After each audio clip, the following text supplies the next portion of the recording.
Début cette semaine de la saison de NBA, l'occasion de découvrir le palmarès des plus gros salaires des joueurs les mieux payés. Messieurs, qu'est-ce que ça vous inspire? Bah déjà, ça fait rêver.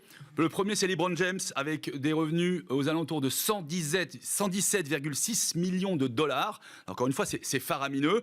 Ce qui est intéressant, c'est qu'on voit bien que la proportion des revenus sont principalement des revenus de sponsoring. Il gagne 70 millions d'euros en sponsoring et, entre guillemets, seulement 47,6 millions de dollars en salaire. Et je trouve que voilà, c'est un joueur qui est en fin de carrière, qui a une aura et une image énorme. C'est celui qui a remplacé Michael Jordan. C'est celui qui est un peu le driver de l'équipe de Team USA pour les Jeux Olympiques, pour l'équipe des États-Unis. Voilà, on n'est pas là pour juger si c'est mérité ou pas. C'est largement mérité par rapport à ce qu'il fait gagner. Oui, mais enfin, c'est peut-être mérité, et c'est clair, on n'est pas là pour dire autre chose, parce que c'est du sport business. Mais à un moment, il y a le n'importe quoi. Le n'importe quoi, c'est qu'il est suivi par des centaines de millions de jeunes. Et quand il regarde jouer, en plus, c'est vraiment lui qui porte tout le sport. Le problème, c'est qu'il pense que le basket vaut ça. Mais c'est pas vrai. C'est pas le basket qui vaut ça. C'est le basket de LeBron James qui vaut ça. Le basket de toutes les stars qui vaut ça.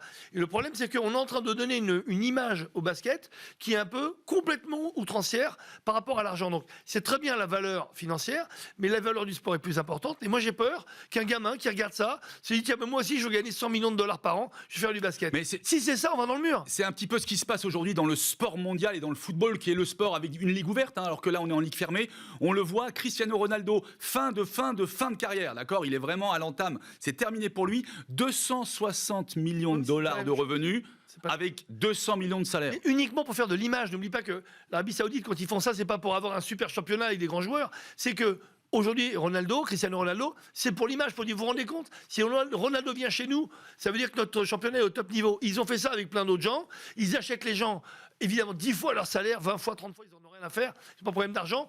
Pour la bonne image de l'Arabie Saoudite, pas du foot en Arabie Saoudite. Ils se servent du foot comme le Qatar pour se faire une bonne image. Ok, maintenant, on le sait bien, LeBron James a ces revenus-là parce qu'il fait aussi vendre énormément de maillots. Il y a beaucoup de produits dérivés. Messieurs, on reste sur le basket et notamment les Frenchies. Wemby et ses camarades, où se positionnent-ils par rapport à ces salaires mirobolants? Ouais, alors, encore une fois, Wembanyama vient d'arriver. Il n'a pas encore fait son premier match. Il a fait des matchs d'essai qui se sont d'ailleurs très très bien passés. Il est à un tiers des revenus par rapport au shérif LeBron James. D'accord ? Donc, 12 millions de dollars pour quelqu'un qui a peut-être pas le permis de conduire, il a 19 ans, c'est formidable, il vient d'arriver à San Antonio, c'est faramineux. Mais il y a fort à parier que Wembanyama, quand il sera en vitesse de croisière, risque de dépasser les revenus de LeBron James. Mais encore une fois, même ce salaire-là est totalement marketing. On ne fait pas tout ce sketch pendant un an où on va super drafter Wembanyama en arrivant dernier, enfin vous connaissez par cœur. Si on prend Wembanyama avec un petit salaire, pourquoi ? Le salaire qu'on lui donne, ça c'est aux États-Unis, dis-moi ce que tu gagnes, je te dirai qui tu es. Et en gros, ce serait totalement illogique de donner un salaire inférieur à Wembanyama, même s'il n'a rien fait. Parce qu'on a tellement dit que ça allait être l'avenir de ce sport, que moi, ça ne m'aurait même pas étonné qu'il lui donne la moitié de ce que gagne LeBron James. En gros, ça veut dire qu'ils investissent sur ce joueur. Donc le salaire n'est pas ce qu'il gagne, c'est plutôt un moyen de pression sur lui en disant, maintenant mec, il faut que tu sois au niveau de ce salaire. Quelque part, c'est à l'américaine. Ça, je trouve ça bien en revanche. Parce qu'ils lui mettent une pression énorme. Parce qu'il faut qu'il soit toujours au niveau de ce salaire pour ne pas décevoir. Moi, je trouve que 12 millions de dollars pour Wembanyama, sachant qu'il est le premier de la draft, c'est pas cher. C'est pas cher. Non. Et là, on reconnaît. Alors, c'est une autre phase de la mentalité américaine, c'est que quelque part, quand on arrive, même si on a un gros potentiel, il faut prouver. On le sait. Il n'est pas impossible qu'en 1 an ou en 2 ans, il quadruple ou il quintuple ses gains. Mais là, aujourd'hui, il arrive comme un rookie. D'accord ? Ça reste un rookie. Le mieux qu'il puisse avoir à la fin de l'année, c'est peut-être d'être le rookie de l'année.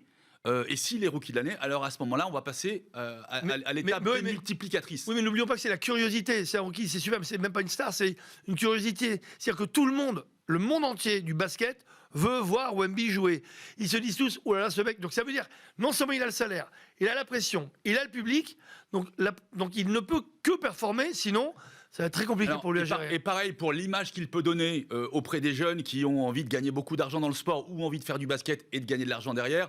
Et gars, c'est un mec qui fait 2,23 m, c'est un peu un super-héros, c'est quelqu'un qui est du registre du mythe. On ne peut pas s'identifier à lui à 80 cm près. Impossible. Donc quelque part, c'est intéressant d'avoir un Français en premier de la draft, un Français un supplémentaire en NBA, et quelqu'un qui, quelque part, avec son expérience en NBA, risque de faire bénéficier l'équipe de France de basketball aux Jeux Olympiques. Avec les résultats récents, c'est peut-être la bonne occasion de le faire. Premier élément de réponse dès cette semaine.